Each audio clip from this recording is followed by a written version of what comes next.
so stylish.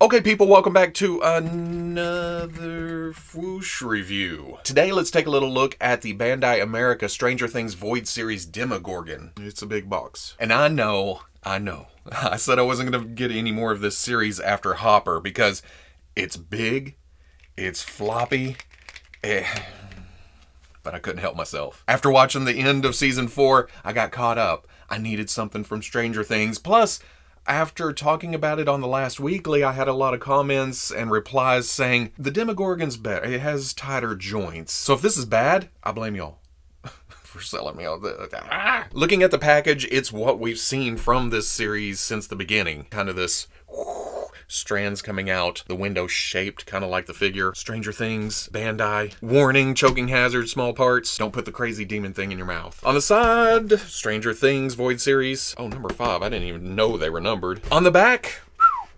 just very plain. On the other side, oh, well, there's some of that. On top, Stranger Things again. On bottom, there's your legalese barcode. But let's get this open. I didn't know it came with stands.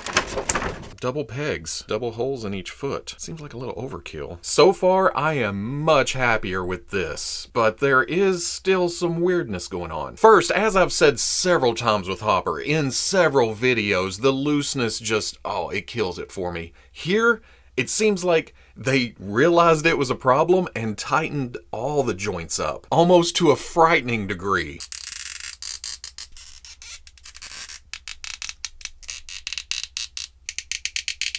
Now hold on, I am not complaining about tight joints. It just kind of freaks me out that this is a loud figure.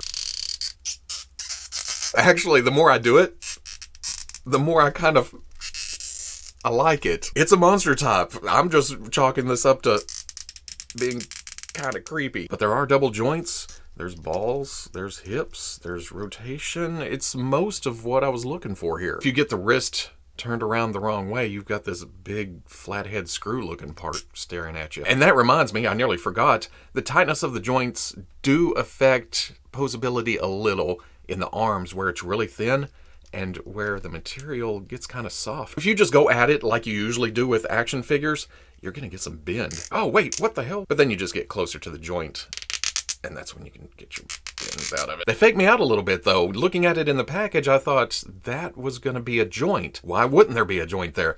It's two separate pieces, upper torso, lower torso. There's no kind of movement there. It's like it's glued together, or it's some kind of attachment that doesn't allow for movement. It almost makes me want to heat it up and try to pry it apart, but it really feels like they fused it together. I mean, you get some movement with the ball at the waist, but that would have been pretty sweet to have that more crunchy. But if it did crunch further over, you wouldn't be able to look up because at the neck, it's just a ball. That would have been beautiful with a hinge right here that would allow for some down, for some up, but as is, because of the depth that goes up into the head, it's essentially just a swivel back and forth. Maybe a little bit up and down, but not much. And then the toe is kind of strange. There is a joint in there. There's a hinge with a swivel, and then a swivel on the end of it for some rocker, and you can adjust down and up and turn. It's a cool joint, but I can't help looking at this and, look how cute he is. I'm a weird foot joint. And since I'm nitpicking, there is a bit too much air at the hips. You can see through right there. But at the same time, you can do some posing, close those up. I like that it's open to give you range of movement, but in neutral position. It's not terrible. I thought I'd point it out though. Getting past engineering where my few gripes lie and getting into paint and sculpt, that's why when I saw this at Walmart, I thought, well, I'm going to go ahead and grab it because, it does look like the Demogorgon. The monstrous skin type with the striations and some muscle and some drooping and just crevices. And again, I griped about the engineering, but at the same time, they did a fantastic job of making an action figure this elongated with the limbs this stretched out. And it's a purple wash, which I would have never guessed to use purple on a gray skin. It works really, really, really well, but it's also messy, which is okay because it kind of adds to the weirdness of it, the dirtiness, like you don't know what you're looking at for a second. At the same time, if you get super close and you just, review it It's like, oh, well, it's kind of falling in there, but it's also sprayed up on top of the muscles. Plus, they painted the back, which honestly, you can't say about every figure you've bought at retail this year. Most of the paintwork went into the head, the big...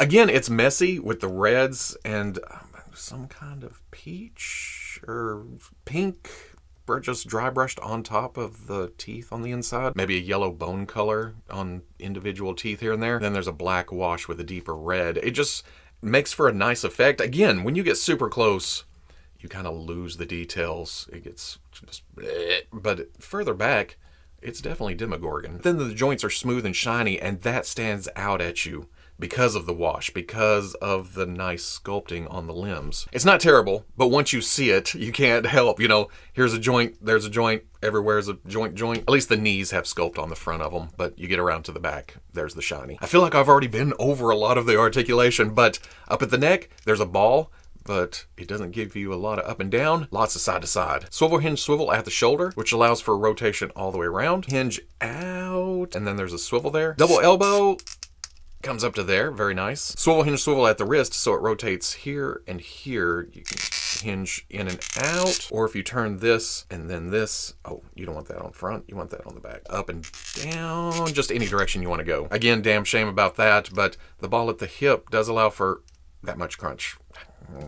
Ball coming out to the hip, goes to there, goes to there, goes to, oh, shit, that's better than some Spider-Mans. There's an assembly in there that allows for rotation. Double knee, well, yeah. No, still impressive. Swivel at the dog leg, that hinges forward to, oh, it can kick itself in the knee, how about that? Then in the foot, there is a swivel and a hinge, and then a rod, and then a ball that goes into the toes. It goes to here and here, some side to side, and then rotation for rocker. Because of the height, it will give you some problems every now and then standing up.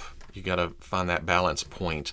But at the same time, with as many joints as there are, you can get down in here and kick that back, and that's a terrible pose. I apologize. At its tallest, with the legs extended as far as they'll go, it stands at about 10.5 inches tall, which does seem a little big compared to the Hopper from this same series, but at the same time, monster type.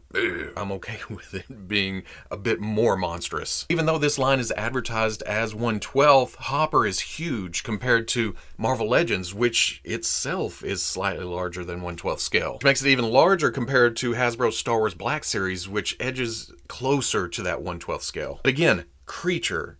So if you're wanting him to terrorize your Medicom Mofex DC shelf, that'll work too. He's just a big old Demogorgon. That also means it fits right in with larger scale figures like the McFarlane Toys DC Multiverse. Maybe you want it as some kind of mutated thing to go with your Teenage Mutant Ninja Turtles like NECA's Universal Monsters TMNT or Super 7's TMNT Ultimates. And don't tell me you can't imagine the Demogorgon running around in Fortnite giving Mancake or Beef Boss a hard time. I hate to bear the bad news, but we need to put this thing out of its misery. Walk away!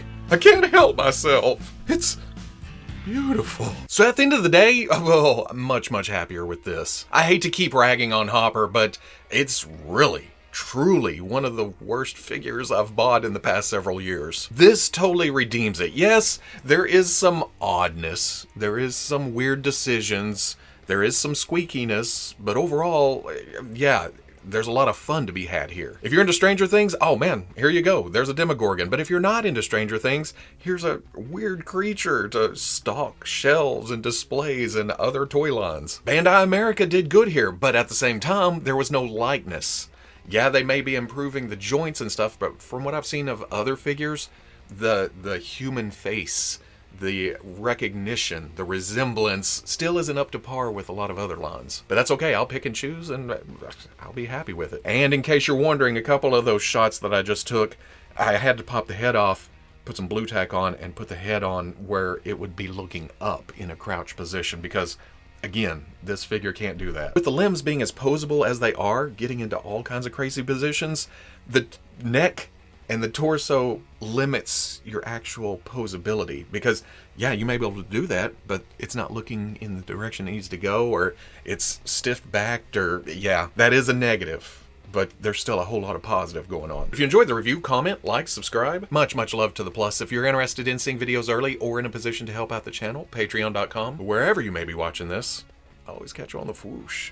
I forgot to say, the ball at the hip, along with the twist, you can get further than 90 in the kick up.